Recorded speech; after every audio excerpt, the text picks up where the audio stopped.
नमस्कार दोस्तों, मेरा नाम है विजय कुमार। आप देख रहे हो कॉमिक्स पिटारा चैनल को। तो चलिए दोस्तों, मनोज चित्रकथा के इस शानदार कॉमिक्स को शुरू करते हैं जिसका नाम है राजमहल का षड्यंत्र। तो चलिए इसके शानदार स्टोरी को शुरू करते हैं। लेकिन वीडियो शुरू होने से पहले आप सभी से एक छोटी सी रिक्वेस्ट है। जैसा कि त्योहारों का सीजन आने वाला है और आप सभी लोग अमेजन से ऑनलाइन कुछ ना कुछ परचेज ज़रूर करते हैं, तो अगर आप हमारे लिंक से अमेजन से कुछ भी परचेज करेंगे तो हमें एक छोटा सा कमीशन मिलेगा और इस तरह से आप हमें सपोर्ट कर सकते हैं और आपके प्राइस में कोई भी अंतर देखने को नहीं मिलेगा।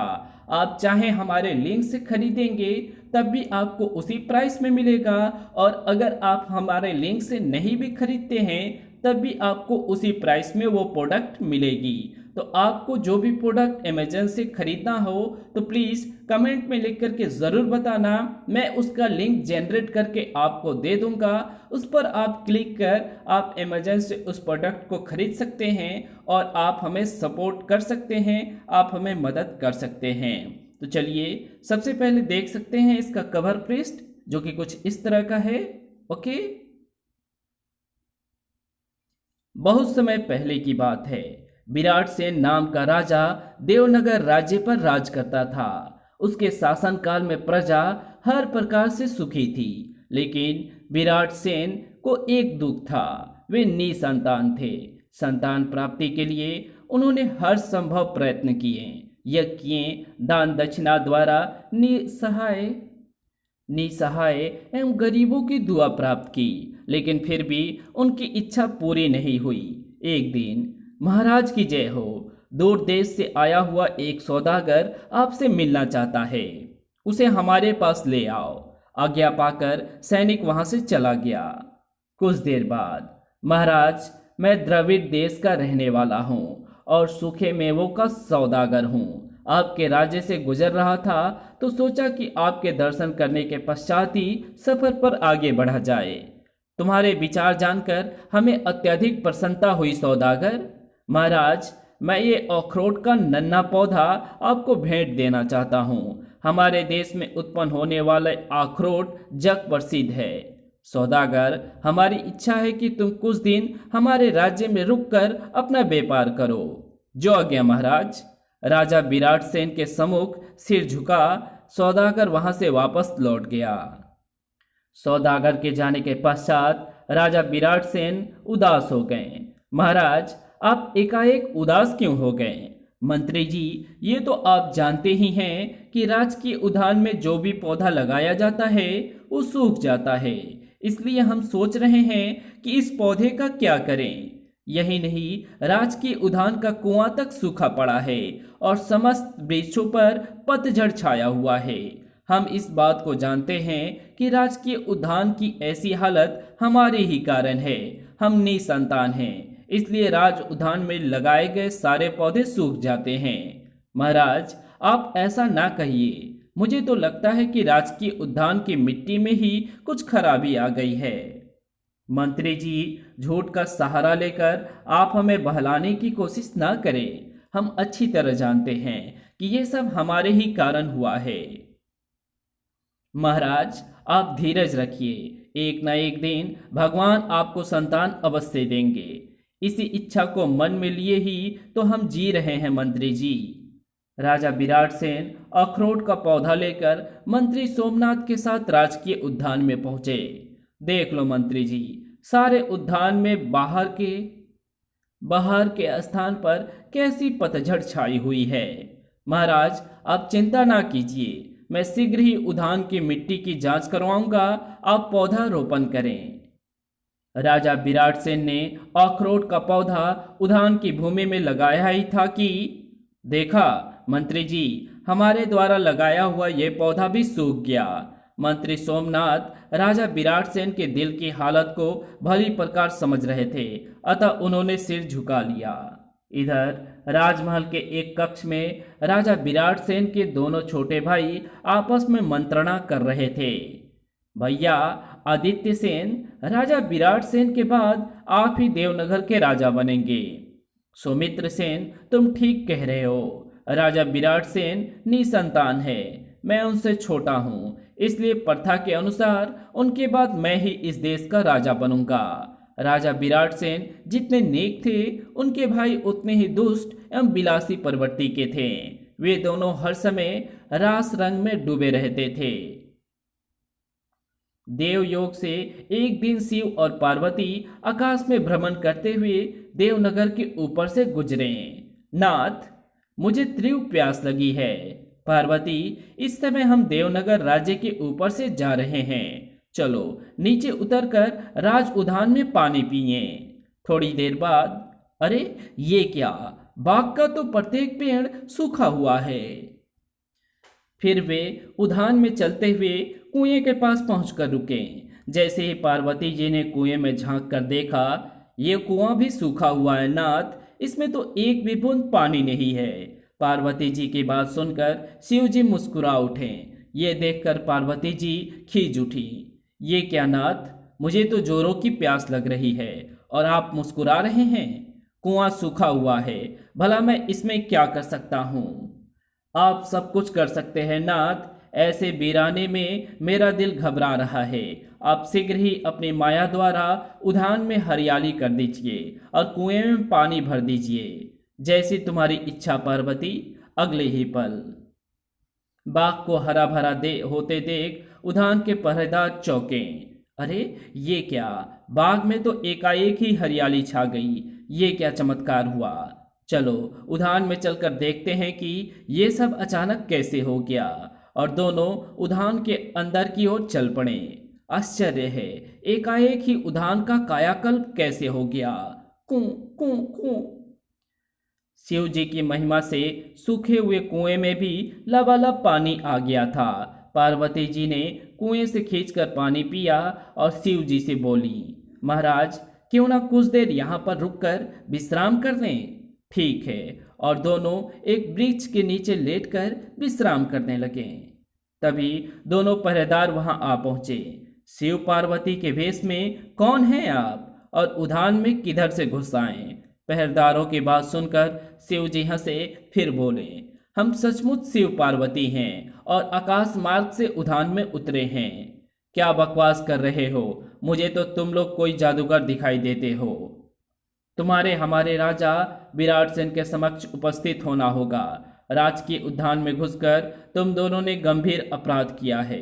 ठीक है, हम दंड भुगतने के लिए तैयार हैं, लेकिन हमें दंड देने के लिए तुम्हारे राजा को यहीं आना होगा। हम उनके पास नहीं जाएंगे। हम भी देखते हैं तुम कैसे हमारे साथ नहीं चलते हो। पहरेदार आगे बढ़ा और शिव का हाथ पकड़कर उन्हें घसीटने लगा। अरे ये तो अपने स्थान से टस से मस नहीं हो रहा है। लगता है ये काफी बलशाली है।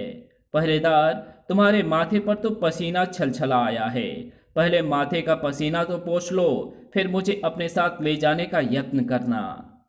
पहरेदार ने झल्लाते हुए अपने माथे का पसीना पोंछा और अपने साथी से बोला, तुम यहीं रुककर इन दोनों की निगरानी करो। मैं महाराज विराट सेन को बुला कर लाता हूँ। इतना कहकर पहरेदार वहां से चला गया और राजमहल में राजा विराट सेन के समक्ष पहुंचकर बोला, महाराज, राजकीय उद्यान में एक स्त्री और पुरुष घुस आए हैं। वे अपने को शिव और पार्वती बताते हैं।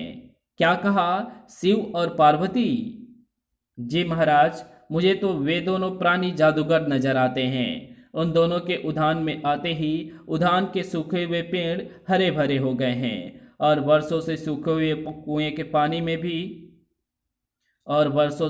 हुए कुएं में पानी भी आ गया है। ओह, तब तो वे साक्षात भगवान शिव और देवी पार्वती ही हैं। पहरेदार, हमें शीघ्र ही उस स्थान पर ले चलो जहां वे दोनों आगंतुक ठहरे हुए हैं। हम शीघ्र ही उनके दर्शन करना चाहते हैं। आइए महाराज। उद्यान में पहुंचने पर मेरा शक ठीक ही निकला। ये तो वास्तव में शिव और पार्वती ही हैं। इनके दर्शन पाकर आज मेरा जीवन सफल हो गया। मुझे आगे बढ़कर इनका आशीर्वाद लेना चाहिए। विराट सेन ने तुरंत आगे बढ़कर शिव जी के चरण पकड़ लिए। भगवान, मैं अपने पहरेदारों की ओर से क्षमा मांगता हूँ। पहरेदारों ने आपको पहचानने में जो भूल की है उसके लिए इन्हें क्षमा कर दीजिए। शिवजी ने विराट सेन के कंधे पकड़कर उसे ऊपर उठाया उठो विराट सेन, उठो। मैंने इन्हें नादान समझकर क्षमा कर दिया है। विराट सेन की आंखों से आंसू बह रहे थे। विराट सेन, तुम रो रहे हो? तुम तो सारी सुख सुविधाओं से संपन्न हो, फिर तुम्हें किस बात का दुख है? माँ पार्वती, सब सुख सुविधाओं से संपन्न होते हुए भी मैं बहुत दुखी हूँ। हमें अपने दुखी होने का कारण बताओ। संभव है हम तुम्हारी कुछ सहायता कर सके। माँ, मुझे इस बात का दुख है कि मेरे कोई संतान नहीं है। मेरे राजा होने की वजह से सब लोग मेरे मुंह पर तो कुछ नहीं कहते, पर पीठ पीछे मेरी निंदा करते हैं। कहते हैं निपूते राजा का तो मुंह देखना भी अशुभ है। लोग की ऐसी बातें सुन सुनकर मैं परेशान हो उठता हूँ। ओह, तो ये बात है। नाथ, आप तो अंतर्यामी हैं, आप सब कुछ कर सकते हैं। राजा विराट सेन को आप एक संतान दे दीजिए। ये क्या कह रही हो पार्वती? ऐसा कदापि नहीं हो सकता। क्यों नहीं हो सकता? क्योंकि पूर्व जन्म के पापों के परिणाम स्वरूप विराट सेन के हाथों में संतान की रेखा नहीं है, इसलिए मैं मजबूर हूँ। नहीं नाथ, आपको मेरा कहा मानना ही होगा, वरना मैं आपसे नाराज हो जाऊंगी। पार्वती, तुम बहुत हठी हो। जिस बात की जिद एक बार ठान लेती हो, फिर उसे पूरी करके ही छोड़ती हो। फिर शिवजी महाराज राजा विराट सेन से बोले, विराट सेन, अपने पूर्व जन्मों के पापों के कारण तुम 7 जन्मों तक संतान का मुंह नहीं देख पाओगे, लेकिन पार्वती की हट के सामने मुझे झुकना पड़ रहा है। मैं तुम्हें पुत्र तो दे सकता हूँ, लेकिन उसकी आयु 20 वर्ष से अधिक नहीं होगी। क्या तुम इस बात के लिए तैयार हो? भगवान, मुझे स्वीकार है। इस प्रकार कम से कम मेरे माथे से निपूता होने का कलंक तो मिट जाएगा। तो सुनो राजन, आज ही के दिन और इसी समय तुम अपनी रानी को इस उद्यान में भेजना। तुम्हारी इच्छा पूरी हो जाएगी, पर एक बात का ध्यान रखना, 20 वर्ष पश्चात तुम्हारे पुत्र की मृत्यु हो जाएगी। भगवान, आपने मुझे संतान का वरदान देकर सब कुछ दे दिया है। विराट सेन एक बार फिर शिव पार्वती के चरणों में नतमस्तक हो गया। विराट सेन को संतान का आशीर्वाद देकर शिव पार्वती वहां से प्रस्थान कर गए। 20 वर्ष के लिए ही सही, लेकिन संतान का मुंह देखना तो नसीब होगा। शिवजी ने पार्वती को कैलाश पर्वत पर छोड़ा और स्वयं पाताल लोक में नागलोक के राजा वासुकी के पास पहुंचे। ओह भगवान शिव, आप आज यहाँ कैसे? नागराज वासुकी, आज हम आपसे कुछ मांगने आए हैं। आज्ञा दीजिए भगवान, मैं अवश्य ही आपकी मांग पूरी करूंगा। वासुकी, आज पार्वती की हट के कारण हमें एक निसंतान राजा को संतान का वरदान देना पड़ा है। अतः हम चाहते हैं कि आपका पुत्र नागेश राजा विराट सेन के यहाँ पुत्र बनकर जन्म ले और 20 वर्ष उनके यहाँ व्यतीत करके पुनः नागलोक वापस आ जाए। भगवान, आपने प्रथम बार इस सेवक से कुछ मांगा है, इसलिए मैं आपको निराश नहीं करूंगा। नागेश राजा विराट सेन के यहाँ अवश्य ही पुत्र बनकर जन्म लेगा, ये मेरा वचन है। मुझे तुमसे ऐसी ही आशा थी नागराज। तुम अगले सप्ताह आज ही के दिन नागेश को राजा विराट सेन के राजकीय उद्यान में भेज देना। जो आज्ञा भगवान। 1 सप्ताह पश्चात। पिताजी, 20 वर्ष के लिए मैं अपनी सर्प देह को छोड़ रहा हूँ, अतः आप मेरी इस सर्प देह को सुरक्षित रखना। 20 वर्ष पश्चात जब मैं पुनः नागलोक आऊँगा तो इसी सर्प देह में प्रवेश करूँगा। इस बात की तुम चिंता ना करो पुत्र। अगले पल नागेश ने सर्पदेह छोड़ दी और एक भौरे के रूप में परिवर्तित हो गए। अच्छा पिताजी, अब मुझे आज्ञा दीजिए। जाओ बेटा, 20 वर्ष तक मैं तुम्हारी प्रतीक्षा करूंगा। इधर राजा विराट सेन अपनी रानी मालविका से बोले, महारानी, तुम शीघ्र ही तैयार होकर राज उद्यान में चली जाओ। आज ही के दिन शिव भगवान ने तुम्हें राज उद्यान में पहुंचने को कहा था। महारानी मालविका तैयार होकर राज उद्यान में पहुंच गई। पता नहीं शिव भगवान आज मुझे किस प्रकार संतान देंगे। उद्यान में हरियाली छा जाने से वातावरण कितना अच्छा हो गया है। चारों ओर फूल ही फूल खिले हैं। ओह, कितना सुंदर फूल है। मुझे इस फूल को तोड़कर उसकी खुशबू सूंघनी चाहिए। इससे पहले कि महारानी मालविका उस फूल को तोड़ती, भौरे के रूप में उड़ता हुआ नागेश वहां आया और उस फूल पर बैठ गया। महारानी फूल तोड़कर जैसे उसे सूंघने के लिए अपनी नाक के पास लाई, फूल पर बैठा हुआ भौरा उनकी नाक में घुसता चला गया। अच्छी लगता है नाक में कोई कीड़ा घुस गया है। भौरा महारानी मालविका की नाक में घुसकर सीधा उनके पेट में चला गया था। महारानी मालविका ने संध्या होने तक शिव जी की प्रतीक्षा की। भगवान शिव ने शायद महाराज से झूठ बोला था, तभी तो वे वायदा करके भी नहीं आए। लेकिन अब उन्हें क्या पता था कि भौरे के रूप में नागेश उनके गर्भ में पहुंच चुका है।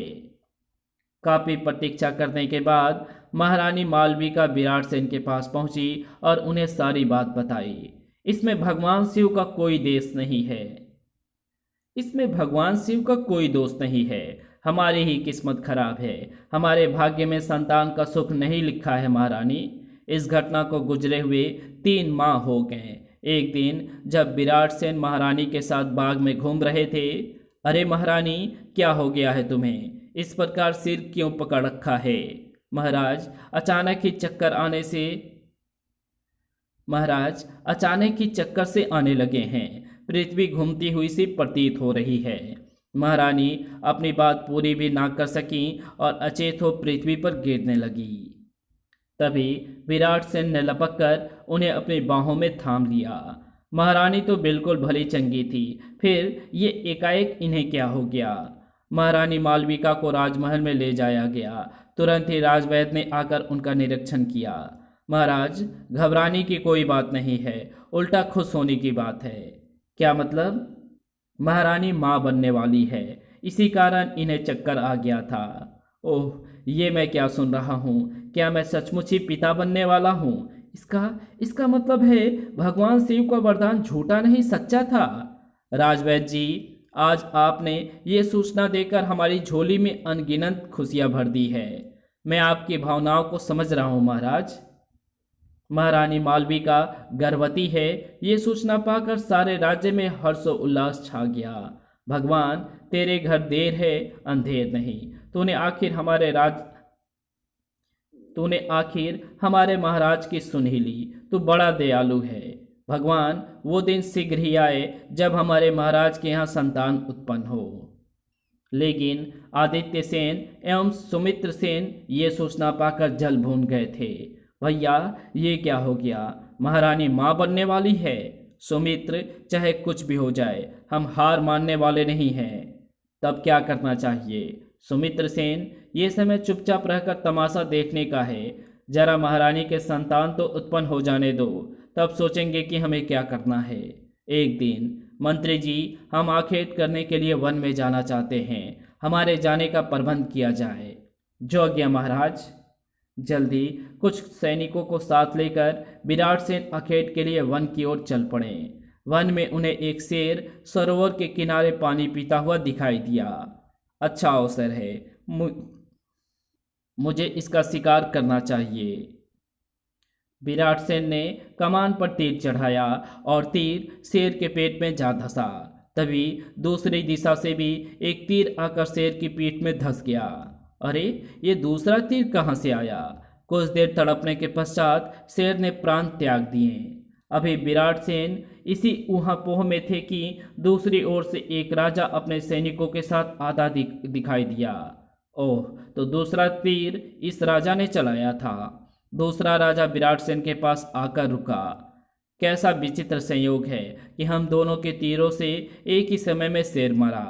हाँ, है तो विचित्र संयोग ही। तब उस राजा ने विराट सेन को अपना परिचय दिया।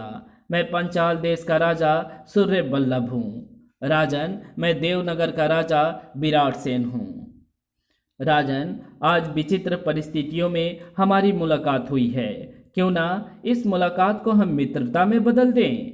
आपका विचार उत्तम है सूर्य बल्लभ जी। तो आज से हम दोनों मित्र हुए। दोनों राजाओं ने अपने अपने सैनिकों को वन में भ्रमण करने के लिए भेज दिया और स्वयं एक पेड़ के नीचे बैठ गए। विराट सेन जी, आपके कितने संतान हैं? राजन, मेरे कोई संतान नहीं। इस समय हमारी महारानी गर्भवती हैं। 6 माह बाद उनके संतान होगी। राजन, कैसा विचित्र संयोग है, हमारी महारानी भी इस समय गर्भवती हैं, उनके भी ये प्रथम संतान उत्पन्न होगी और 6 माह बाद ही वे भी माँ बनेंगी। सचमुच ये भी विचित्र संयोग है। कुछ सोचकर सूर्य बल्लभ विराट सेन से बोला, राजन, मेरे दिमाग में एक विचार आया है। कैसा विचार राजन?